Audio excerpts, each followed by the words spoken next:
Recent studies show that Mississippi has one of the highest gains of college-educated immigrants in the nation. Water quality. I'm Amari Collins here with how water is tested daily here in Starkville. Flood-free campus. I'm Bronson Woodruff at Mississippi State with the people who make sure you don't have to take a boat to class. Parking has changed over the years here at Mississippi State. It has become a little rough for teachers, students, and commuters coming on and off campus.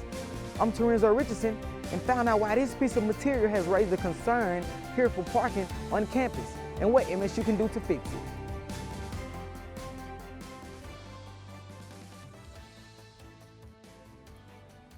We finally have a break from all of the rain. Things are starting to dry up, but lots of people are feeling flash flood after effects.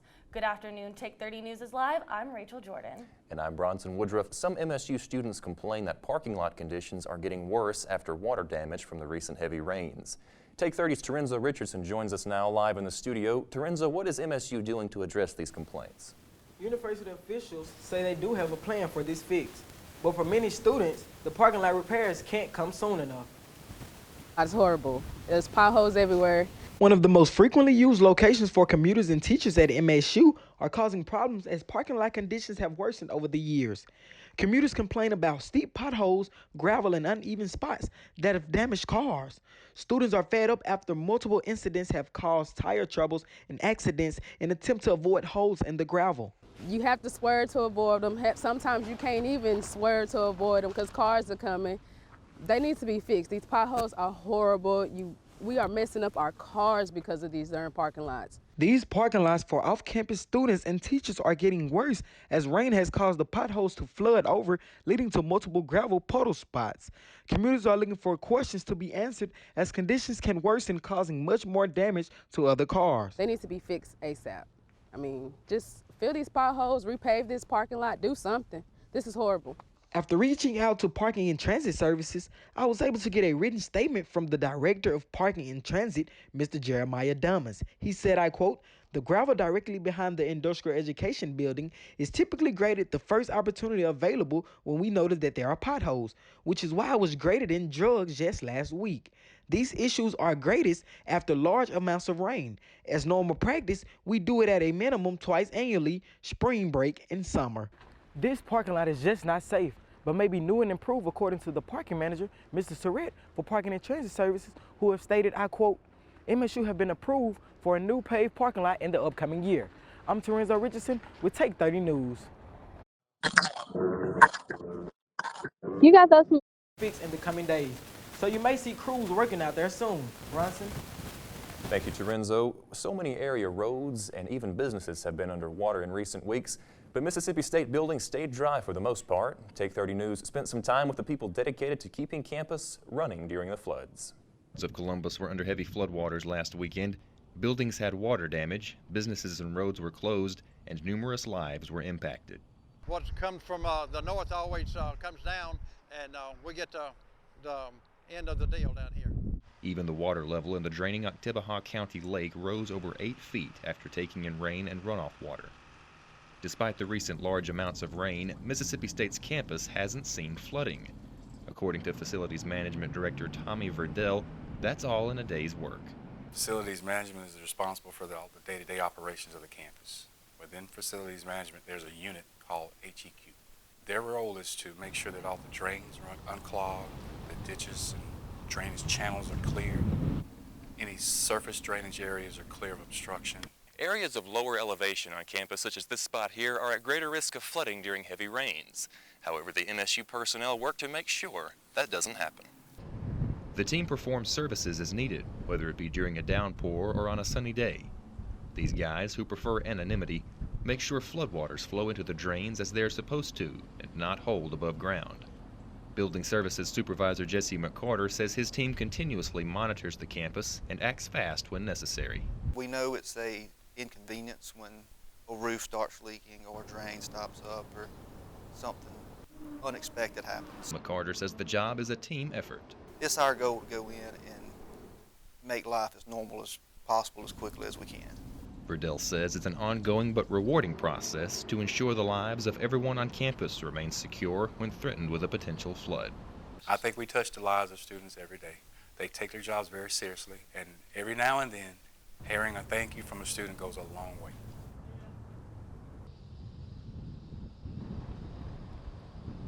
According to Office of Public Affairs Director Sid Salter, the campus has not seen significant flooding aside from 2 problem areas on campus, the College of Veterinary Medicine parking lot and the basement of the Cobb Institute. He says roads may also have some surface ponding, but it's normally short-lived. What's in your water? After the water crisis that took place in Flint, Michigan, Starkville's water department has become more cautious. Take 30's Amari Collins joins us live. Amari. Thanks, Rachel. The daily water that we use is mainly pumped from 2 wells and filtered using filters called Curry and Henderson. The water department is cleansing it constantly to keep us protected from harmful bacteria. Part of our daily life. We know it is always there, so we don't quite often think of the process it takes to clean it before it comes through our fountains and sinks. This one is for Curry. It's one of 2 at this location. We pump water from our well into here and it strains it, takes out any of the iron, silt, dirt, whatever it needs to, and then we'll chlorinate it after that. Water Division Manager says they undergo a series of tests day to day to make sure our water is safe for daily purposes. Testing process includes taking samples of the water and placing reagent packs into the water to test the fluorine and chlorine levels and watching the water turn a certain color. Pink is the ideal color when testing the water for chlorine. The water turning pink shows that there's a sufficient amount of chlorine in the water to kill bacteria. Water department is keeping records daily of the water test. Water operator says they have made changes to make sure Starkville water is thriving and we do not have a water crisis like Flint, Michigan. We've taken steps already as a city. For example, we have in the codes for new construction, any professional business or any place that would need some water, there are backflow preventers already required to be installed. He says backflow was one of the main problems during the Flint, Michigan water crisis. Once the water has passed through their water meter, it cannot come back through, which is kind of what happened with Flint, Michigan and the chemicals that went back into the water system. So the best thing that we can do is just make sure as a water system that we don't have any backflow. Water is pumped through chlorine tanks to get rid of toxins and determine the quality of water. It's very safe. We drink it every day. The water department will notify residents with a water boil notice if there is ever a problem with the water. But for right now, we're good to go. Rachel? Thank you, Amari. After the break, what you need to know before heading to the polls in the Mississippi primary.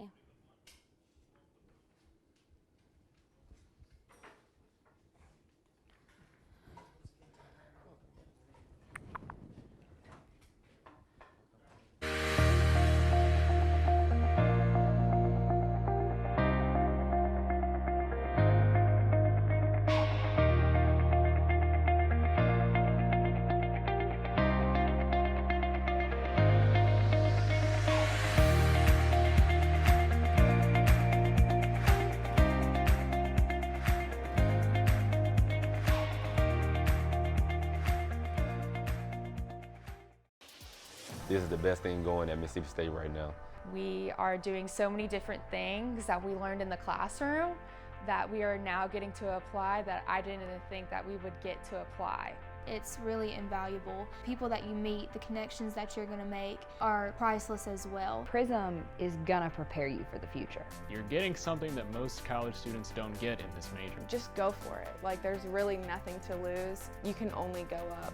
The real world experience is here while also getting the college credit. There's so many different aspects to it outside of public relations. We can use anybody's interest and anybody's expertise to really kind of go into public relations, because public relations is really all-inclusive. Don't let the name hold you back from applying, because we do need more people other than public relations.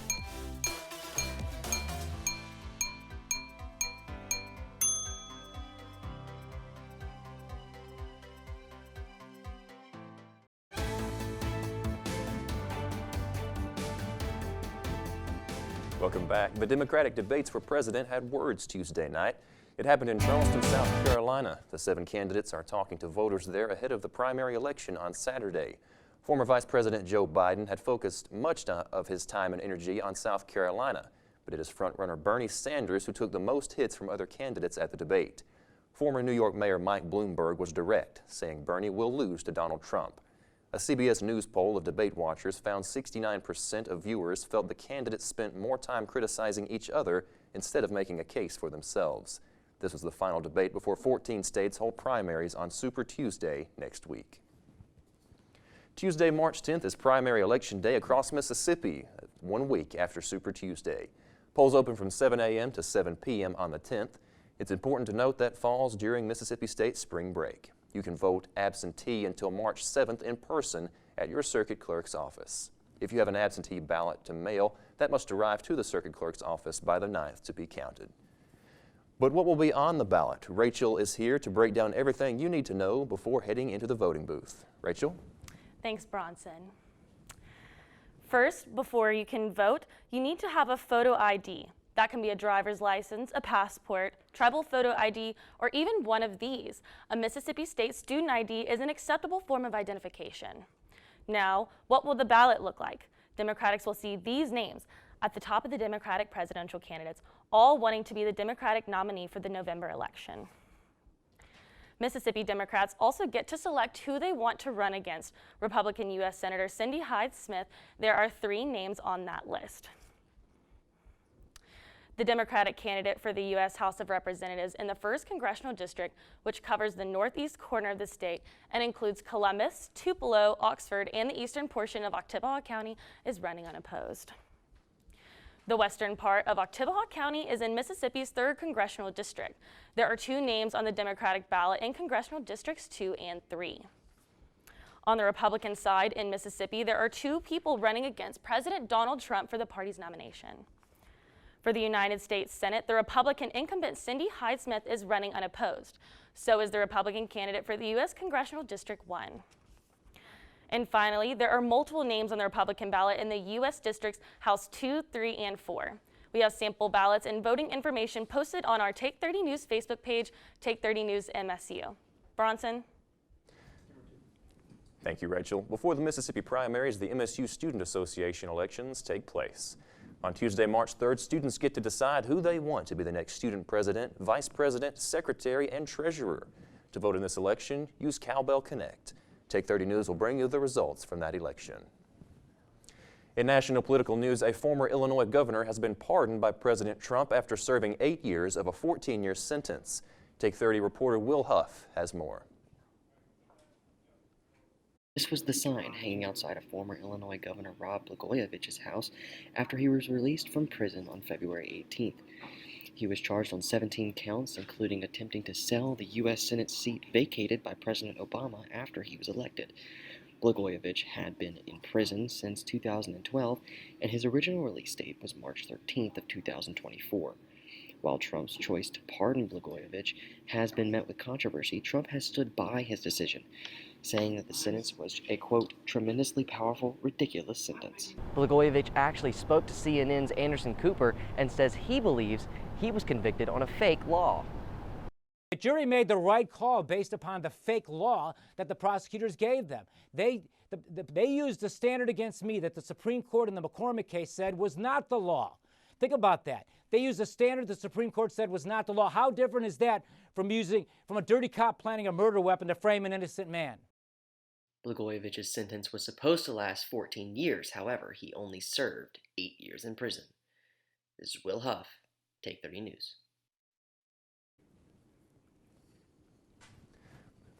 President Trump also pardoned former New York Police Commissioner Bernie Kerik, who had been sentenced to 4 years for using his high-profile participation in 9/11 to make money. Up next, what a new study reveals about immigrants in our state. We have more Take 30 after the break.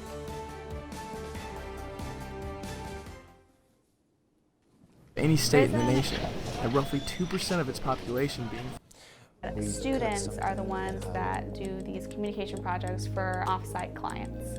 What excited me about it was that it gave me that real-life PR firm experience. I really wanted that real-world experience. I wanted to be able to feel like I was working in an environment that was actually like making a difference. We're not just turning in an assignment, you get a grade and you're done. You have to We have to turn it in, but we also have to see it through to make sure that it's doing how we have expected it to do, to make sure that it's a well representation of our clients. I can write things down on paper all day, but it's very different when you're actually getting out there and like making those moves. We get to see our products come to life in a different aspect and seeing them go out into the real world. This is kind of mirrors that in a way, whereas like students, oh my gosh, students are literally working for clients and they're posting on this person's social media, like it's like an internship, but it's, at the same time, it's like, this is how it is in the real world. I love that moment where the things you've been learning in the classroom for the last like 2, 3, 4 years as a student in PR, the moment where it clicks and the moment where you're like, oh, that's why we do that, that's why we learn that, or that's why this makes sense, or that's why this is important, and getting to kind of see that moment or experience that moment for myself where I'm like, okay, that's why this, 20-page research paper I wrote last semester actually matters, and this is how I'm using it. The most rewarding part about working with a real-world client has to be just making connections. And you get to know people, you get to know, high-up people. Every single day is 100% different than the next day, which makes it really fun and dynamic, and it's a really culture of agency lifestyle in itself. You never do the same thing every single day in an agency lifestyle, so we wanted to make sure Prism had that. If you want to be the person that stands out, on a resume or a job interview or anything like that, when they see Prism, that's what's going to make you stand out.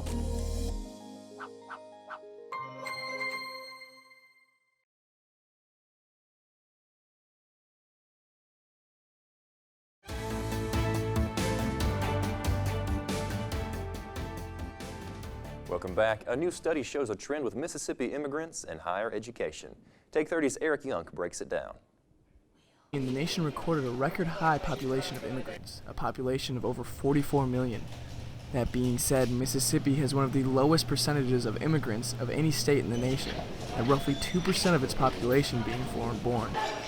However, a new study showed that Mississippi had one of the highest percentage gains of college-educated immigrants in the country this past year. Behind me is Allen Hall, where Mississippi State has its very own International Institute, where students from the university can learn about study abroad programs, but also where international students learn about Mississippi State. Students like Sylvia De La Peña. Hola, ¿cómo estás? Education has always been really important for me. Most of my family members have an education. Sylvia's family owns a few businesses in her hometown. This helped her decide to pursue a business degree here at Mississippi State. Doing some research, I found that it was a pretty big school, that it had lots of diversity. At Mississippi State, international students make up only 4% of the student population. This does not include immigrant students with legal residency in the United States. For Take 30 News, I'm Eric Young. The study done by the New American Economy showed Mississippi with a 32% increase in college-educated immigrants. That was the highest increase in the nation. It's almost time to celebrate Mississippi State's birthday, and the university hopes you'll give a gift. Friday, MSU turns 142. For years, the university has used the event as a fundraiser. But there's a birthday party too. Alumni, students, friends, and employees may visit the Hunter Henry Center from 11 to 1 on Friday the 28th. There will be cake. It's time now for Take 30 Sports with Will Huff. What do you have for us? Well, coming up next, we've got Mississippi State takes on Oregon State and why these Ole Miss fans are going crazy. Take 30 Sports is on deck.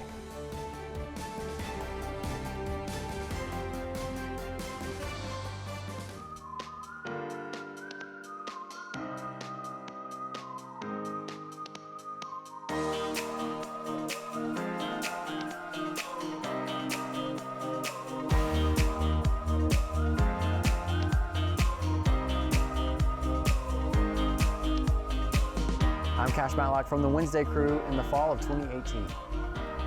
Learning, growing, becoming. Take 30 News at MSU.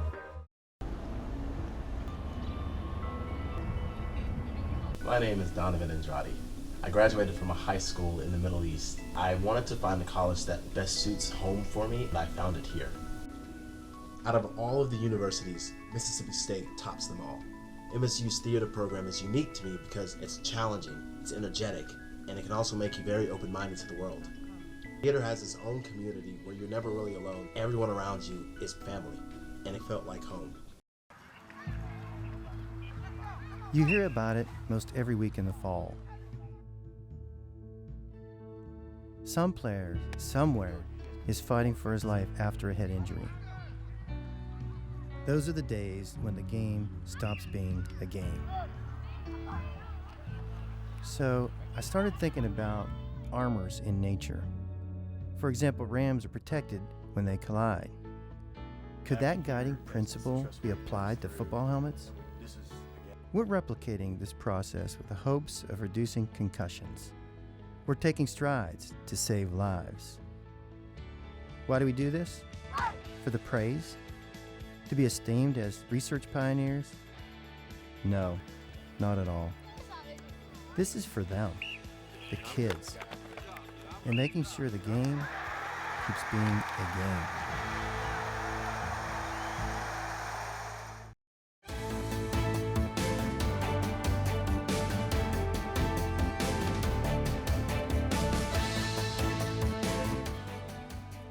Welcome to Take 30 Sports. I'm Will Huff. A record was broken this past week as showdown took place at Dudy Noble Field.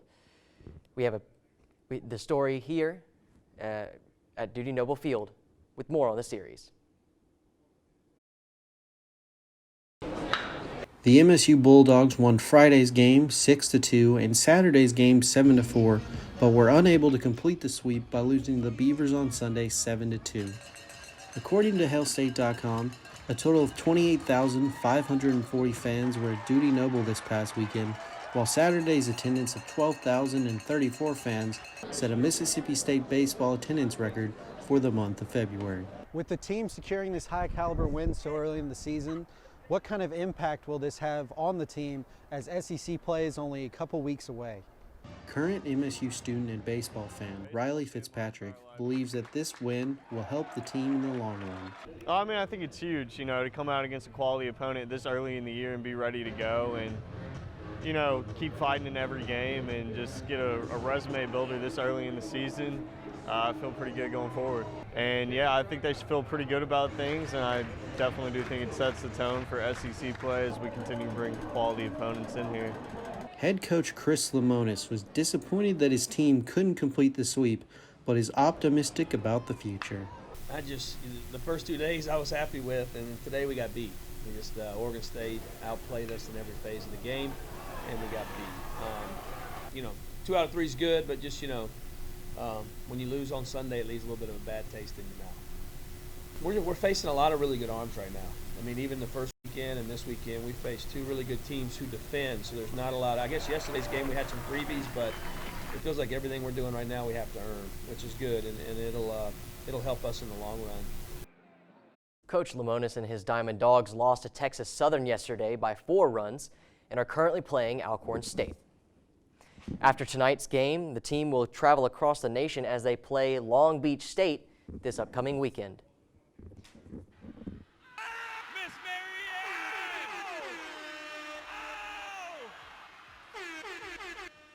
That putt means a new car for Mary Ann Wakefield.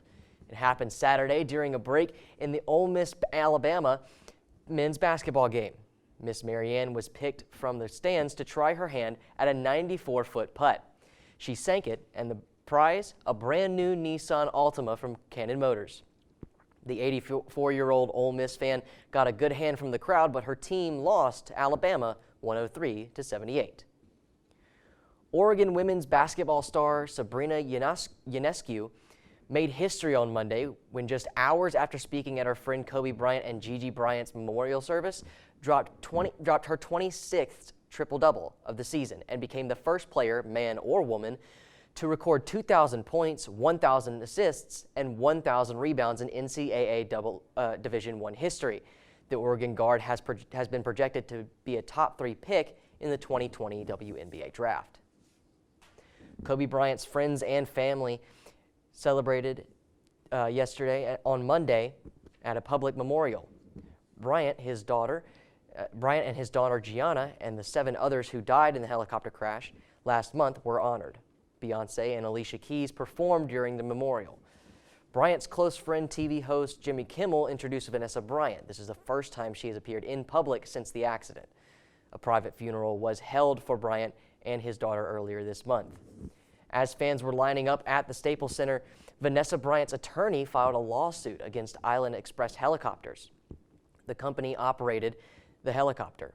The complaint filed in LA County Superior Court claims that the pilot was negligent and failed to use ordinary care in piloting the subject aircraft, according to the LA Times. The helicopter went down in a heavy fog. Preliminary reports do not show signs of engine failure. That's it for sports. Let's pass it back to the desk, guys. Thank you, Will. Katherine Johnson, considered one of NASA's greatest minds, died Monday at the age of 101. She and a group of black female mathematicians calculated the rocket trajectories by hand that allowed astronaut John Glenn to orbit the Earth. But despite their work, the women were still forced to use segregated washrooms. In 2015, President Obama awarded her the Presidential Medal of Honor. Johnson worked at NASA for 33 years. That's all the time we have for tonight. Thank you so much for tuning in to watch us. Be sure to follow Take 30 News MSU on Facebook, Twitter, Instagram, and YouTube. And you guys can catch the Thursday Crew tomorrow live at 4 on MSTV. And we just want to thank you again so much for tuning in. And I mean, it was truly amazing that Katherine Johnson, you know, you love to see influential women, and it's honestly so sad that she passed away. Indeed, you hate to see she's considered one of NASA's greatest minds. That's something. So anyway, we are really excited to have y'all watching. So be sure and tune in next time. So, good night. Thank y'all.